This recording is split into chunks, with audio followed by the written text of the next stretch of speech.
Hello everyone. We have done various types of enthalpies and how to calculate those enthalpies for single step reaction. जैसे enthalpy of vaporization, enthalpy of fusion, enthalpy of combustion, enthalpy of formation. उन सब में हमने ये किया कि एक step में रिएक्शन हो रहा था और उस रिएक्शन में कितना एंथैल्पी चेंज हो रहा है, उस रिएक्शन के साथ कितना एंथैल्पी चेंज एकम्पनीड है, उसे हमने कैलकुलेट कर लिया. In the previous video we have done the enthalpy of solution, and in that video we have done that for the formation of solution two steps are involved. That first of all the ionic compound, the lattice will break, and then the broken ions will undergo hydration. So that was a two-stepped process कि solution बनाने के लिए पहले lattice टूटता है, फिर उस lattice के टूटे हुए ions हाइड्रेशन की हाइड्रेशन होती है, तो उनमें जो एंथैल्पी चेंज होगा जब लैटिस टूटेगा, तो जो एंथैल्पी चेंज होगा दैट इज लैटिस एंथैल्पी, और जब उनकी हाइड्रेशन होगी तो hydration enthalpy. And the sum total of both is the lattice enthalpy. उसमें हमने एग्जांपल किया था कि अगर हमने NaCl का सॉल्यूशन बनाना है तो पहले Na पॉजिटिव और Cl नेगेटिव गैसियस फॉर्म में ये लैटिस ब्रेक होगा, फिर इसकी हाइड्रेशन होगी, तो यहाँ एंथैल्पी ऑफ हाइड्रेशन और यहाँ लैटिस एंथैल्पी हमने कैलकुलेट किया था, और यहाँ Na पॉजिटिव और Cl नेगेटिव एक्वस बन गया था. So this was a single stepped process and the total was enthalpy of solution. ये टोटल यहाँ इन दोनों का टोटल कर दें तो हमें उससे क्या मिल रहा था, एंथैल्पी ऑफ सॉल्यूशन.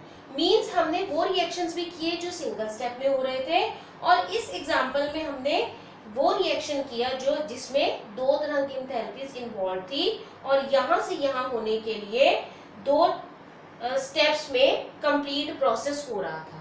लेकिन कुछ रिएक्शंस ऐसे होते हैं जो सिंगल स्टेप में भी हो सकते हैं और एक से ज्यादा स्टेप्स में भी हो सकते हैं. जैसे कार्बन और ऑक्सीजन मिलकर अगर कार्बन डाइऑक्साइड बनती है तो वो सिंगल स्टेप में भी हो सकती है अगर ऑक्सीजन की सप्लाई कंप्लीट है इन सफिशिएंट सप्लाई ऑफ एयर. मतलब अगर एक्सेस में एयर है तो कार्बन और ऑक्सीजन मिलकर कार्बन डाइऑक्साइड बना लेंगे. नहीं तो अगर ऑक्सीजन की सप्लाई कम है तो ऐसा भी हो सकता है कि कार्बन इनसफिशिएंट ऑक्सीजन की वजह से पहले कार्बन मोनोऑक्साइड बना ले और फिर वो कार्बन डाइऑक्साइड बना ले. लेकिन इस तरह के रिएक्शंस में भी टोटल एंथैल्पी चेंज, जितना कार्बन और ऑक्सीजन के मिलने से कार्बन डाइऑक्साइड बनने में जितना टोटल एंथैल्पी चेंज होना है, वो रिएक्शन चाहे सिंगल स्टेप में हो या एक से ज्यादा स्टेप्स में हो, उसमें टोटल एंथैल्पी चेंज उतना ही होगा. जैसे C और O2 के कॉम्बिनेशन से CO2 बनेगा, तो जितना एंथैल्पी चेंज इस सिंगल स्टेप रिएक्शन में होना है, अगर यही रिएक्शन दो स्टेप्स में होगी तब भी enthalpy change will be the sum total of these two and it will be equal to the same value जो सिंगल स्टेप में आनी है. And this is the basis for our next topic, that is Hess's law of constant heat summation. According to Hess's law, the enthalpy change in a particular reaction is same whether the reaction takes place in one step or in a number of steps. मतलब एक reaction चाहे एक ही step में हो रही है चाहे एक से ज्यादा स्टेप्स में हो रही है, लेकिन उसका टोटल एंथैल्पी चेंज उतना ही होगा जितना सिंगल स्टेप में होना है. A से B बन रहा है, एंथैल्पी चेंज हो रहा है यहाँ, दैट इज डेल्टा H. अब ये A से B जितना एंथैल्पी चेंज होगा उतना ही एंथैल्पी चेंज कैसे होगा अगर A से पहले C बने और C से फिर B बने, तो जितना एंथैल्पी चेंज A और C का और C और B का होगा, इन दोनों का sum total will be the enthalpy change from A to B.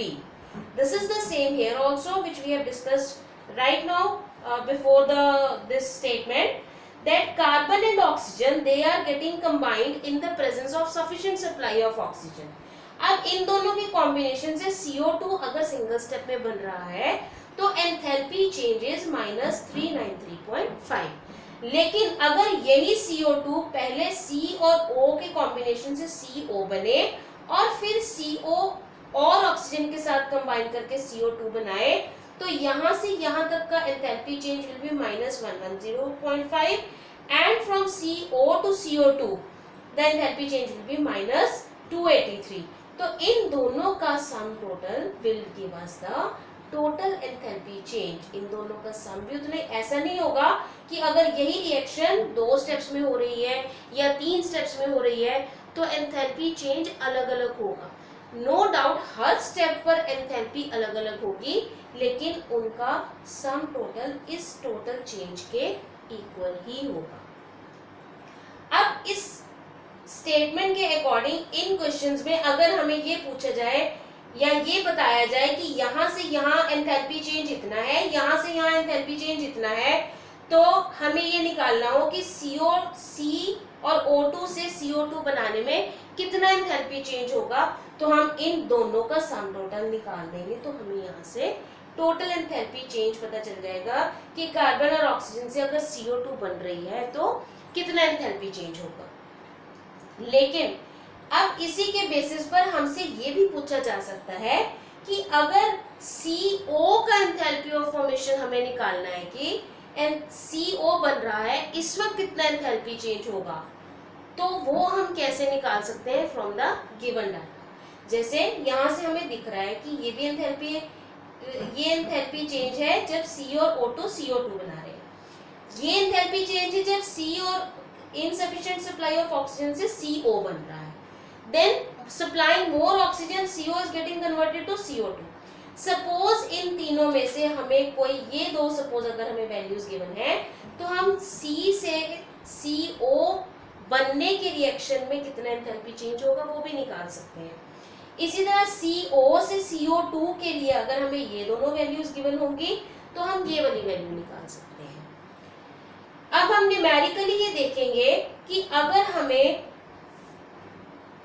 इनमें से कोई एक चीज निकालनी हो, अगर डायरेक्ट गिवन है देन इट इज ऑब्वियस कि सिंगल स्टेप रिएक्शन है, लेकिन अगर रिएक्शन ज्यादा स्टेप्स में हो रही है तो उनमें से किसी एक स्टेप की फॉर्मेशन या डीकंपोजिशन अगर हमें निकालनी है तो वो हम कैसे निकालेंगे।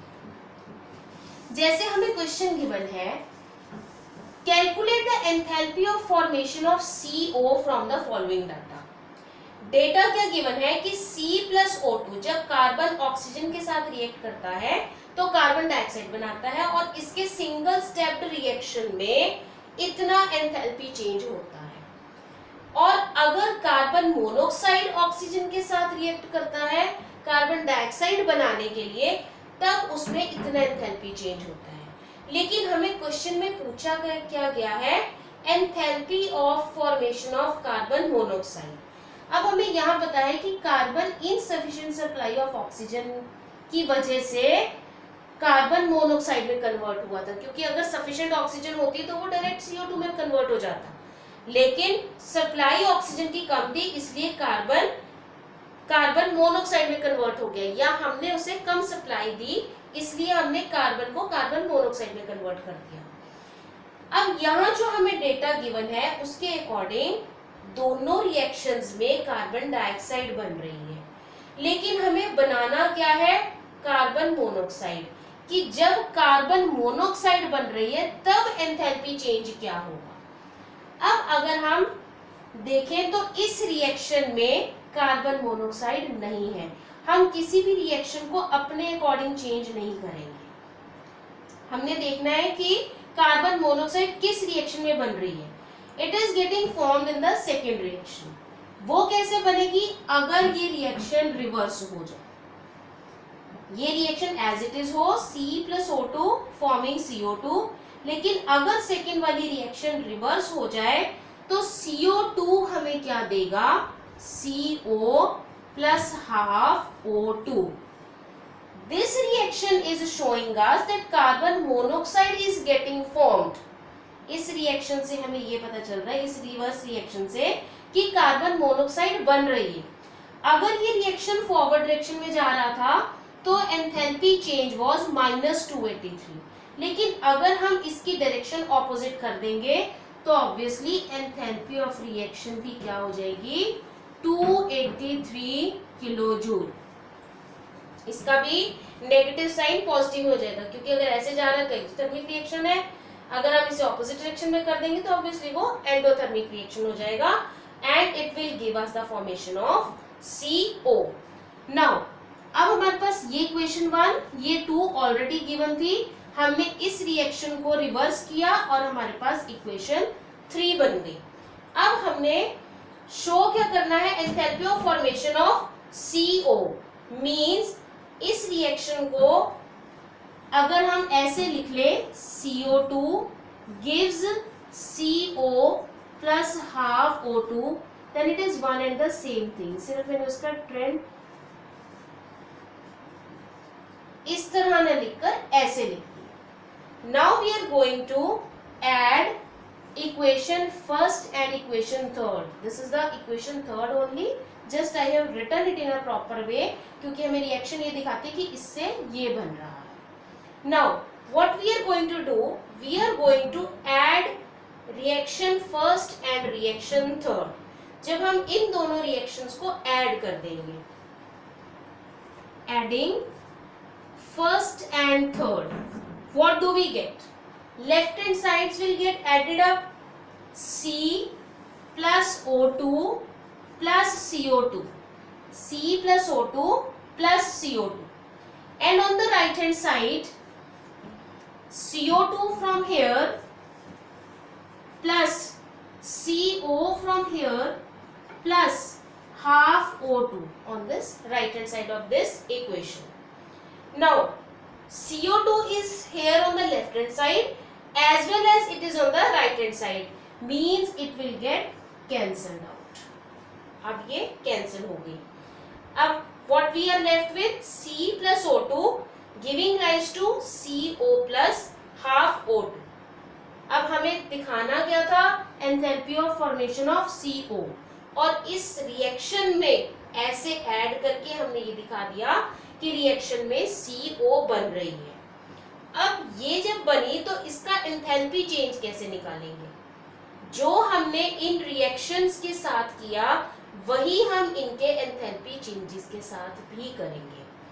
अगर हमने इनको ऐड किया था तो इनके एंथैल्पी चेंजेस भी ऐड होंगे, अगर हम इन्हें सब्ट्रैक्ट करते तो एंथैल्पी चेंजेस भी सब्ट्रैक्ट होते। This we have done while discussing the conventions कि अगर इक्वेशंस ऐड या सब्ट्रैक्ट या मल्टीप्लाई या डिवाइड होंगी तो उनकी एंथैल्पीज भी रिस्पेक्टिवली हम उन्हें वही करेंगे जो हम इक्वेशंस को कर रहे हैं।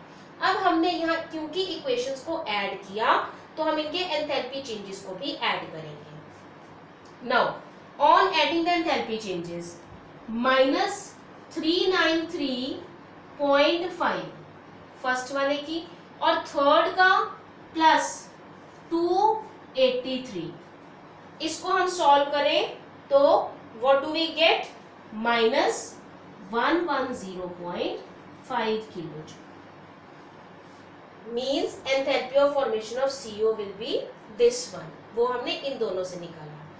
अब इसको हम इसके साथ रिलेट करें जो हमने एग्जांपल पहले किया था, तो यहाँ भी हमें जो डेटा में गिवन था वो यही था कि C और O2 के कॉम्बिनेशन से अगर CO बन रहा है तो उस वक्त एंथैल्पी चेंज क्या है। इसी को हमने इस डेटा के बेसिस पर भी कैलकुलेट करके देख लिया कि अगर हमें इस वे से डेटा गिवन हो तो हम enthalpy of formation of CO निकाल सकते हैं। So this was the Hess's law कि अगर रिएक्शन एक स्टेप में हो रहा है या रिएक्शन एक से ज्यादा स्टेप्स में हो रहा है, टोटल एंथैल्पी चेंज उतना ही होगा जितना रिएक्टेंट से प्रोडक्ट फाइनल प्रोडक्ट्स बनने में होना है। अगर वो एक स्टेप में होगा तो भी उतना ही होगा, अगर वो एक से ज्यादा में होगा तो भी total change will be the same.